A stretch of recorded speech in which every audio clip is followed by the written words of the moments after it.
საღამომშვიდობის მთავარი საინფორმაციო გამოშვებით დავბრუნდით პირდაპირ ეთერში ვაჯამებთ დღის მთავარ სიახლეებს მე ნინო სალუქვაძე ვარ. Პატრიარქის გარდაცვალებიდან 40 დღე გავიდა სიონის ტაძარში პატრიარქის ხსოვნისადმი პატივის მისაგებად ამ 40 დღის განმავლობაში მოქალაქეები ყოველდღიურად უწყვეტ ნაკადად მიდიოდნენ. მეუფეშიომ სინოდის წევრებთან ერთად წირვა აღასრულა და უწმინდესის სულის მოსახსენებელი პანაშვიდი გადაიხადა.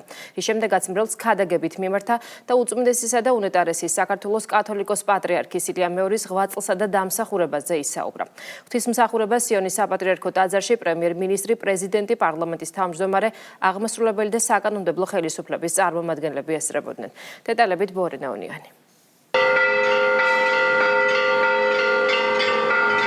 სიონის საპატრიარქო ტაძარში საქართველოს კათოლიკოს პატრიარქის გარდაცვალებიდან მე-40 დღესთან დაკავშირებულ ლიტურგიას მეუფეშიო უძღვებოდა. საპატრიარქო ტახტის მოსაყდრემ სინოდის წევრებთან და სხვა მღვდელმთავრებთან ერთად პატრიარქის სულის მოსახსენებელი პანაშვიდი გადაიხადა, რის შემდეგაც მრევლს ქადაგებით მიმართა და აღნიშნა, რომ უწმინდესის სული მარადიულ ადგილს დაიმკვიდრებს უფლის სასუფეველში და ამიერიდან დიდი მეოხი გვეყოლება. მიტროპოლიტის თქმით, ილია მეორის ღვაწლი მიმართული იყო ჩვენი ქვეყნის აღორძინებისა და სულიერი გადარჩენისკენ. ამ ღვაწლზე კი ქართველი ხალხის პასუხი ილია მეორის საფლავთან ადამიანების უწყვეტი ნაკადია.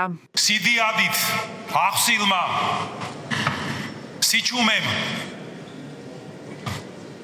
რომელმაც დაისადგურა მისი უწმინდესობის გარდაცვალების შემდეგ,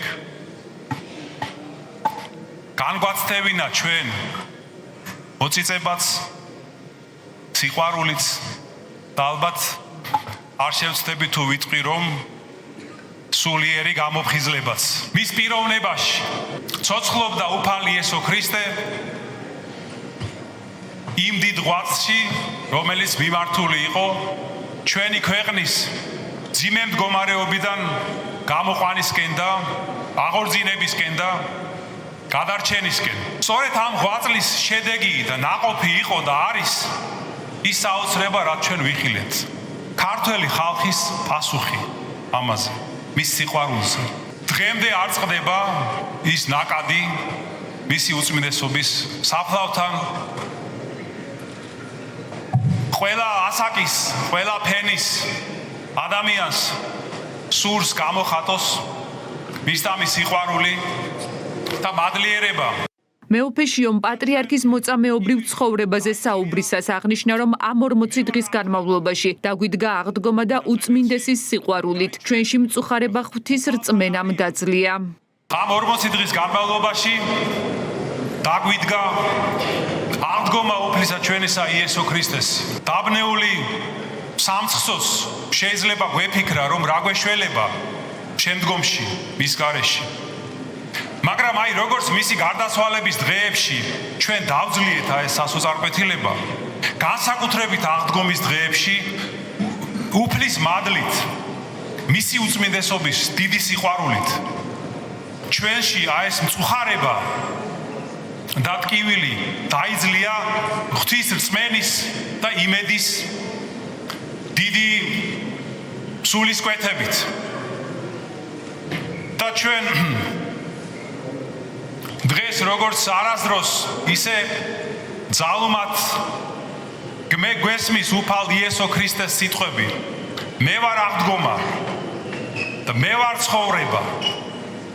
და ვისაც მე ვრწმენე, ის თუნდაც რომ მოკვდეს, იცოცხლებს. სიონში საპატრიარქო ტახტის მოსაყდრესთან ერთად ღვთისმსახურებაში საქართველოს ეკლესიის 36 მღვდელმთავარი მონაწილეობდა. შესრულდა პატრიარქის საგალობელიც კირილე ელეისონ.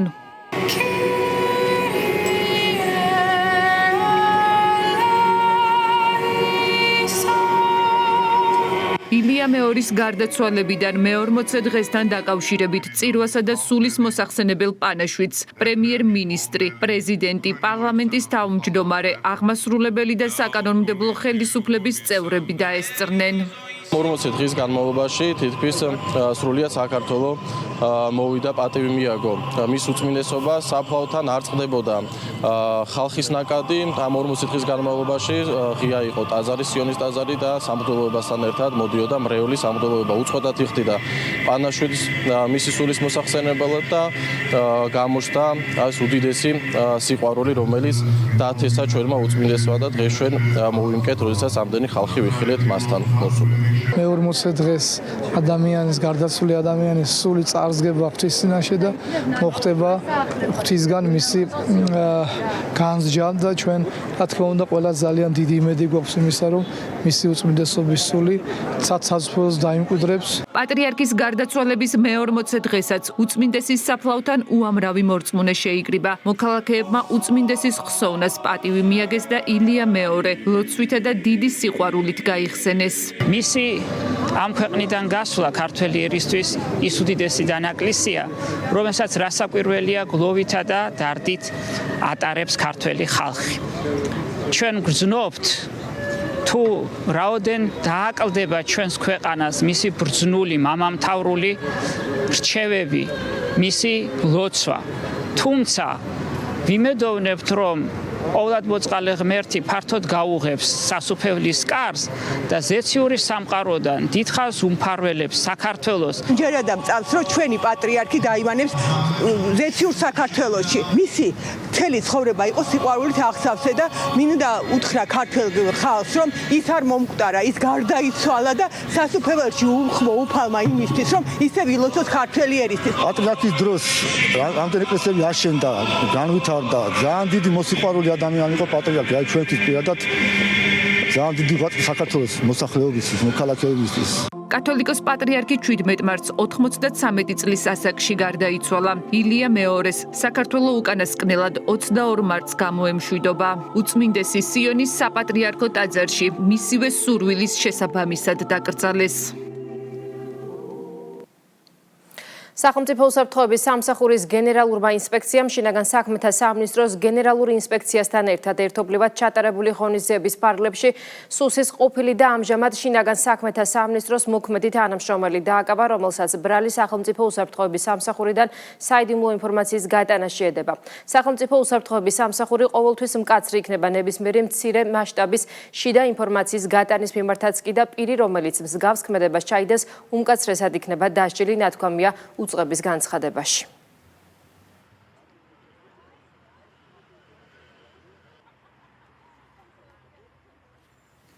ვინ რა სარგებელს ხედავს ათასობით დაღუპული ადამიანის მიწასთან გასწორებული ქალაქებისა და მილიონობით დევნილად ქცეული უკრაინელების ტრაგედიის მიღმა. გერმანიის კანცლერისთვის რუსეთ-უკრაინის ომის სამხედრო ტექნოლოგიების უპრეცედენტო განვითარების შესაძლებლობა იქცა.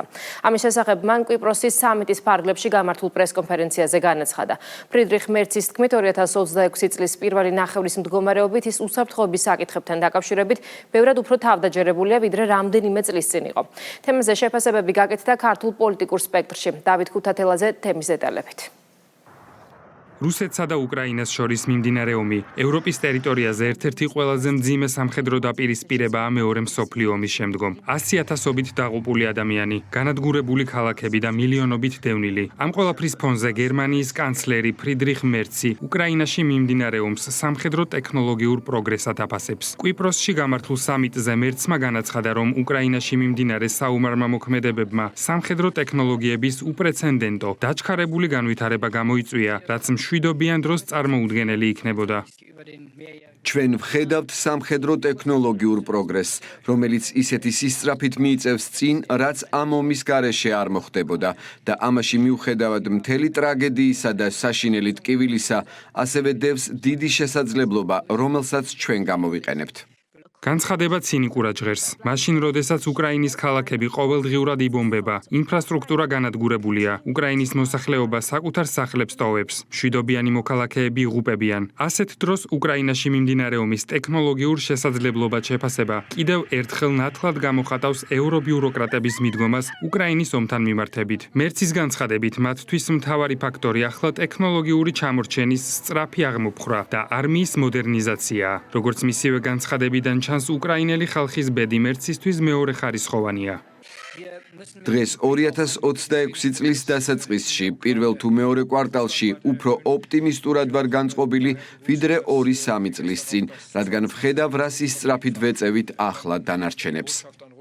უკრაინის ომმა ევროპას გარკვეულწილად მართლაც აჩვენა ახალი სამხედრო რეალობა. დრონები, საჰაერო თავდაცვის სისტემები თუ სხვა. თუმცა ამას ძალიან მაღალი ფასი აქვს. სისხლი, ნგრევა და ადამიანური ტრაგედიები. ამ დროს კი გერმანიის ლიდერის მხრიდან აქცენტი არა ომის სწრაფ დასრულებაზე, არამედ სამხედრო ინდუსტრიის განვითარების შესაძლებლობებზე კეთდება და საუბარია იმაზე, რომ ამ ომის გამოცდილება ქვეყნებს თავდაცვითი საჭიროებების დამოუკიდებლად მოგვარებაში ეხმარება. თავად მერცი შინ გერმანიაში მძიმე პოლიტიკური წნეხის ქვეშაა. ბოლო კვლევებით გერმანიის კანცლერს მხოლოდ 19-20% უჭერს მხარს, ხოლო უკმაყოფილების მაჩვენებელი 76-78%-ს აღწევს. Euronews-ის ინფორმაციით მერცი 24 დემოკრატიული ქვეყნის ლიდერს შორის ყველაზე არაპოპულარული მთავრობის მეთაურია. ამავე დროს Reuters-ის ინფორმაციით გერმანიის მმართველ კოალიციაში შიდა დაპირისპირება იზრდება, ხოლო საზოგადოებრივი გამოკითხვებით მერცის ბლოკს ოპოზიციური პარტია AfD უსწრებს. მაშინ, როდესაც საკუთარი ქვეყნის მოქალაქეების ნდობას კარგავ, ომის შედეგებზე საუბრისას განსაკუთრებული სიფრთხილე გმართებს. ასე ფიქრობენ მერცის კრიტიკოსები და ამბობენ, რომ უკრაინის ფრონტი ექსპერიმენტული ლაბორატორია არ არის. უკრაინა არის ადგილი, სადაც ყოველდღიურად ადამიანები იღუპებიან. ფრიდრიხ მერცის განცხადებამ კი კიდევ ერთხელ გააჩინა კითხვა, სად არის ზღვარი ევროპულ ფასეულობებსა და ევრობიუროკრატების რეალურ სურვილებს შორის. ფრიდრიხ მერცი უკრაინის ომს უყურებს როგორც სამხედრო ტექნოლოგიების განვითარების საშუალებას. დაღუპული ადამიანები, განადგურებული ინფრასტრუქტურა და უამრავი უკრაინელი დევნილი მისთვის როგორც ჩანს მეორეხარისხოვანია. მერცის განცხადებას შეფასება მოჰყვა თბილისში, სხვა ქვეყნის მხრიდან ომის წახალისებაზე და ევრობიუროკრატების რეალურ სურვილებსა და მიზნებზე ისაუბრეს მმართველი გუნდის წარმომადგენლებმა. წლების განმავლობაში მაგაზე საუბრობდით ჩვენ, რომ არის ქვეყნები, არიან ლიდერები, რომლებიც სარგებელს ნახულობენ ამ ომი და იმის მაგვილებად რომ დაეხმარონ უკრაინას, რომ რაც შეიძლება მალე დასრულდეს ომი, პირიქით ახალისებენ, რომ თავის ქვეყანამ სარგებელი ნახოს და ზუსტად გერმანიის კანცლერის განცხადებაც ამაზე მეტყველებს. გაოგნებული ვარ, იმიტომ რომ წარმოვიდგინეთ, რომ ამ ადამიანს და მის მსგავს ევროპელ ლიდერებს ის კი არ აღელვებს, რომ შუაგულ ევროპაში ათასობით სოფელი, ქალაქი მიწისპირისაგან აღიგავა. 100,000-ობით ადამიანი იქნა განადგურებული, მათ შორის უამრავი ბავშვი, ოხუცები, ქალები და პრაქტიკულად ქვეყანა განადგურდა და გაურკვეველია მისი მომავალი. ამაზე კი არ ბჭობენ და საუბრობენ, რომ რა ეშველება ამ ქვეყანას, რა გადაარჩენს უკრაინას. საუბარი აქვს იმაზე, რომ თურმე სამხედრო ტექნოლოგიების განვითარება შეუწყო ხელი ამ ომმა. ეს არის მათი დამოკიდებულება და ასე უყურებენ ისინი ამ ქვეყნებს და მათ შორის ჩვენც ასე გვიყურებენ და ეს უნდათ აქაც. ხალხის ძალის აღმასრულებელმა მდივანმა გურამ მაჭარაშვილმა კიდევ ერთხელ გაუსვა ხაზი ხელისუფლების მიერ პრაგმატული პოლიტიკის წარმოების მნიშვნელობას და განაცხადა, რომ სხვა შემთხვევაში საქართველოში უკრაინის სცენარის განმეორება მოხდებოდა. იმიტომ რომ განვითარდეს გერმანიის სამხედრო ინდუსტრია, ჩვენ აქ უნდა დაგვიწყო ომი. კიდევ უფრო სწრაფი ტემპით წავიდოდა, რა თქმა უნდა, გერმანიის სამხედრო ინდუსტრიის განვითარება ჩვენც რო უკრაინის გავსად და ომი გაგვემართა. მაგრამ ეხლა ვკითხოთ ქართულ საზოგადოებას, ეს აწყობს, ეს არის ის შედეგი, რაც სამწუხაროდ აუცილებლად დადგებოდა თუ უარესად არა საქართველოში, რომ არა ჩვენი პოლიტიკა ხალხის ძალის, რომ არა შემდგომში უკვე ხელისუფლების სწორი პრაგმატული გადაწყვეტილებები, იმის მერე რაც ჩვენ გამოვედით და საზოგადოებას სწორად აუხსენით, რომ საქართველოზე იყო ზეწოლა და აი ეს შედეგი დადგებოდა. რუსეთ-უკრაინის ომი უკვე 4 წელზე მეტია მიმდინარეობს და მოლაპარაკებების არაერთი მცდელობის მიუხედავად ომის დასრულების პერსპექტივა ჯერ არ ჩანს. საქართველოში დადებითი მიგრაციული სალდო ზედიზედ მეორედ დაფიქსირდა. სტატისტიკის ეროვნული სამსახურის თანახმად 2025 წელს 3000-ზე მეტია იმ პირთა რაოდენობა, რომლებიც სამშობლოში ემიგრაციიდან დაბრუნდნენ, ვიდრე მათი რიცხვი, ვინც ქვეყანა დატოვა. ამის მიუხედავად ქვეყნის პროგრესის აღიარება არ სურს ოპოზიციას და ცდილობენ სურათი ისე დახატონ, თითქოს საქართველოს მოქალაქეები ქვეყანას მასობრივად ტოვებენ. ეს კი მაშინ, როდესაც წინა ხელისუფლების პერიოდში მიგრაციის სალდო თითქმის 10 წლის განმავლობაში უარყოფითი იყო. დეტალები ჩვენს სიუჟეტში. 2025 წელს საქართველო 114,374 ადამიანმა დატოვა, თუმცა იმიგრანტების რაოდენობა ბევრად მეტი 131,501 იყო. შესაბამისად, მიგრაციული სალდო დადებითია. სტატისტიკის ეროვნული სამსახურის მონაცემებით გასულ წელს 3200-ზე მეტი ადამიანი დაბრუნდა ემიგრაციიდან საქართველოში, ვიდრე ამავე პერიოდში ქვეყანა დატოვა. საქართველოში დადებითი მიგრაციული სალდო ზედიზედ მეორედ დაფიქსირდა, თუმცა ამის მიუხედავად ოპოზიციაში კვლავ ცდილობენ თემით სპეკულირებას და არსებული რეალობის დამახინჯებას. მე არ ვიცი რა მონაცემებს ეყრდნობა ოცნება, როდესაც ასეთ რამეს აცხადებს, მაგრამ სინამდვილეში ჩვენმა ხალხმა ნამდვილად იცის რეალობა და რეალობა არის ის, რომ არიბდება ჩვენი ხალხი და ჩვენი საზოგადოება და უმძიმესი მდგომარეობა არა მხოლოდ პოლიტიკური თვალსაზრისით, პოლიტიკური კრიზისის თვალსაზრისით, არამედ ეკონომიკური თვალსაზრისითაც. ოპოზიციისგან მიგრაციის თემით სპეკულირება არ უკვირთ მმართველ პარტიაში და ამბობენ, რომ ფაქტების აპირისპიროს მეტყველებს. ფაქტი კი ის არის, რომ არსებული ეკონომიკური წინსვლა და სამშვიდობო პოლიტიკა არის ის, რაც თავის მხრივ ქვეყნის ეკონომიკურ განვითარებას იწვევს და უზრუნველყოფს ქვეყნიდან წასული ადამიანების დაბრუნებას. ის რომ საქართველო არის ყველაზე უსაფრთხო ქვეყანა რეგიონში, ეს არის ინდიკატორი და განსაზღვრელი იმისა, რომ ჩვენი მოქალაქეები ბრუნდებიან ჩვენს ქვეყანაში და გარდა ამისა ის, რომ ჩვენ გვაქვს მაშინ, როდესაც მეზობლებში არის საომარი მდგომარეობა, პირდაპირ თუ ირიბად დღესაც ჩართულები არიან ომში, ჩვენ გვაქვს ეკონომიკური განვითარება, სტაბილურობა და შესაბამისად მშვიდობა ქვეყანაში და ეს არის კიდევ ერთხელ ვიმეორებ განსაზღვრელი იმისა, რომ ჩვენი მოქალაქეები ბრუნდებიან ჩვენს ქვეყანაში. არ შეიძლება თითოეულ ქართველს არ ახარებდეს თავისი თანამემამულების დაბრუნება სამშობლოში. ქართველი ადამიანი ყველაზე ბედნიერად და ყველაზე ლაღად თავს საკუთარ მიწაზე გრძნობს, თავისთავად ცხადია.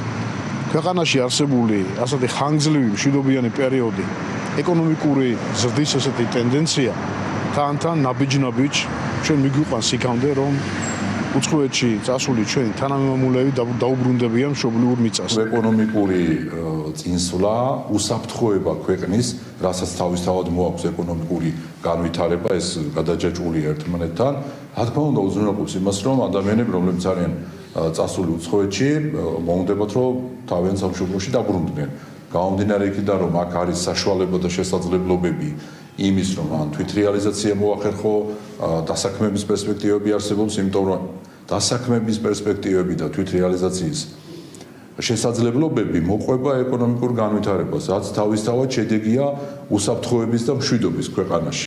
ბოლო წლებში საქართველოში ემიგრაციიდან დაბრუნებული მოქალაქეების რაოდენობამ იმიგრანტების რიცხვს ორჯერ გადააჭარბა. წინა ხელისუფლების პერიოდში კი მიგრაციის სალდო თითქმის 10 წლის განმავლობაში უარყოფითი იყო. სტატისტიკის ეროვნული სამსახურის მონაცემებით 2011 წელს მიგრაციის უარყოფითმა სალდომ 35982 შეადგინა. იმ ფონზე კი, როცა ქართული ოცნების ხელისუფლების პირობებში ქვეყანამ ევროკავშირთან უვიზო მიმოსვლის უფლება მიიღო და მოქალაქეებს საზღვრის გადაკვეთა გამარტივებული წესით შეუძლიათ, მიგრაციის სალდო მაინც დადებითია, რაც იმას ნიშნავს, რომ ქვეყანაში იმაზე მეტი მოქალაქე ბრუნდება, ვიდრე გადის.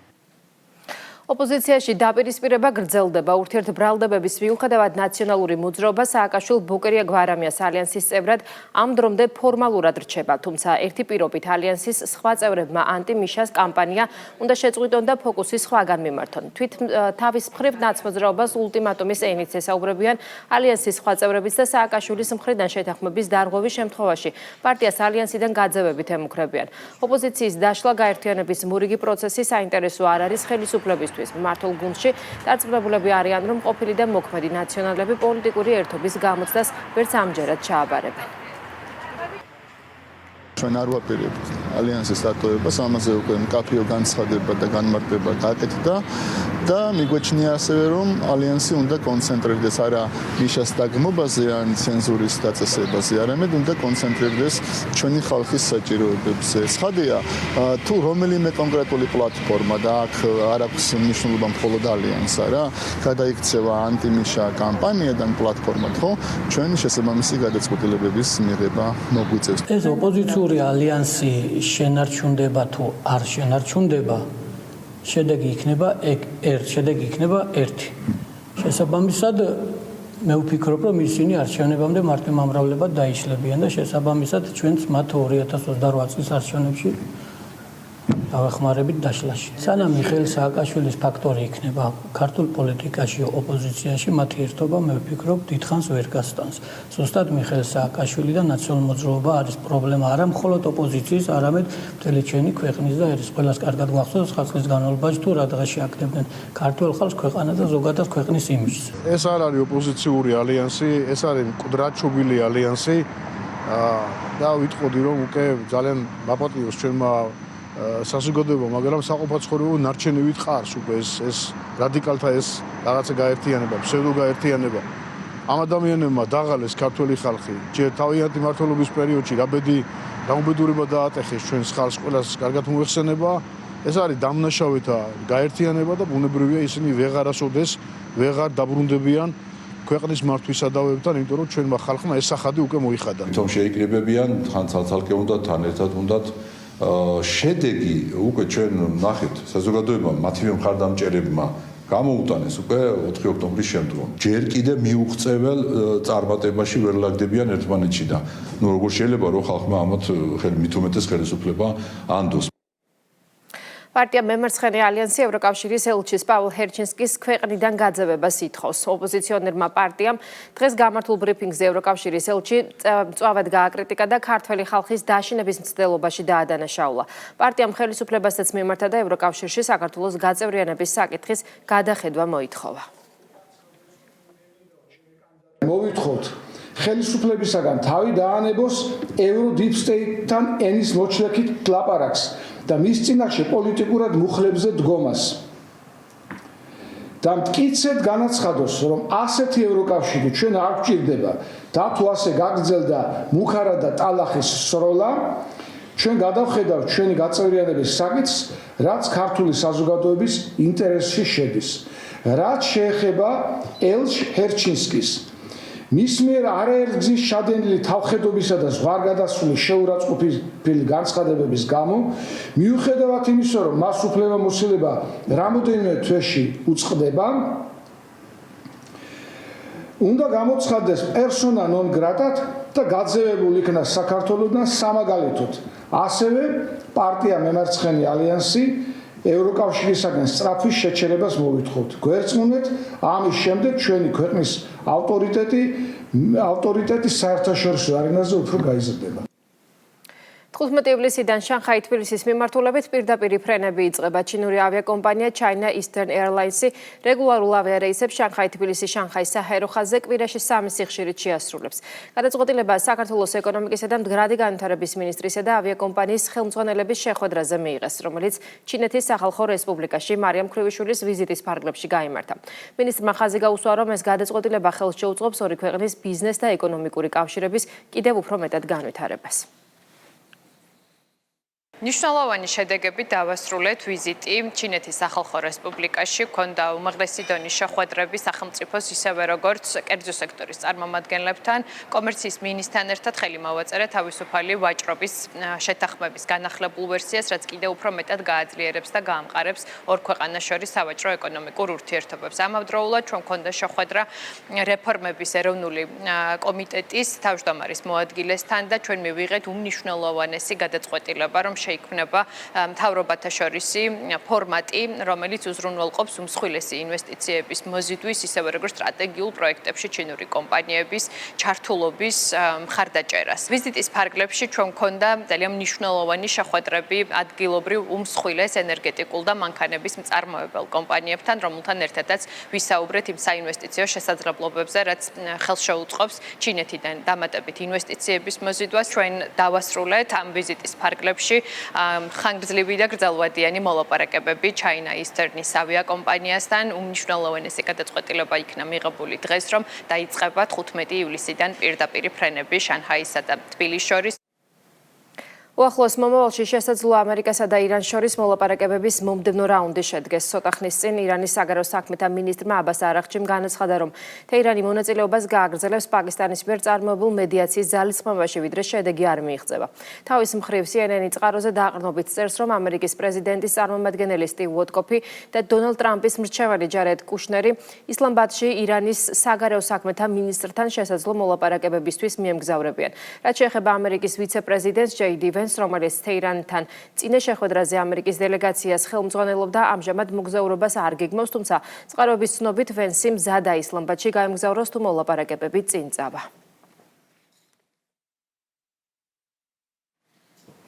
კანტებების ვაცის წასვლის შემდეგ ევროპა იძულებულია საკუთარ თავთან გულწრფელი იყოს. ამ სათაურით სტატიას გამოცემა პოლიტიკო აქვეყნებს. სტატიაში ვკითხულობთ, რომ ვიქტორ ორბანის წასვლის შემდეგ ლიდერებს აღარავინ ეყოლებათ, ვისაც რაიმე გადააბრალებენ და გადაწყვეტილებებზე პასუხისმგებლობის აღება საკუთარ თავზე მოუწევთ. ასევე იძულებულები გახდებიან ღიად და გულწრფელად ისაუბრონ თავიანთ განზრახვებზე. მედის ინფორმაციით ევროკავშირში პირველი უთანხმოება უკრაინის საკითხის განხილვისას გაჩნდა, მაშინ, როდესაც ზოგიერთი ლიდერი ევროკავშირში უკრაინის სწრაფ გაწევრიანებას მხარს უჭერდა, მეორე ნაწილი კი ამ პროცესის წინააღმდეგი იყო.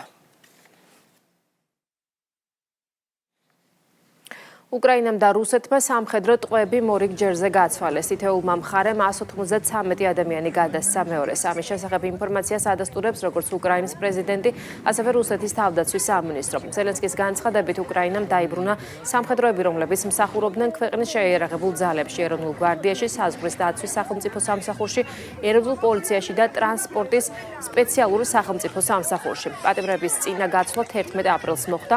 ომის განმავლობაში ორმა მხარემ პატიმრები 20-ზე მეტჯერ გაცვალეს. ასეთი იყო დღის მთავარი სიახლეები. მადლობა რომ გვიყურებთ, ნახვამდის.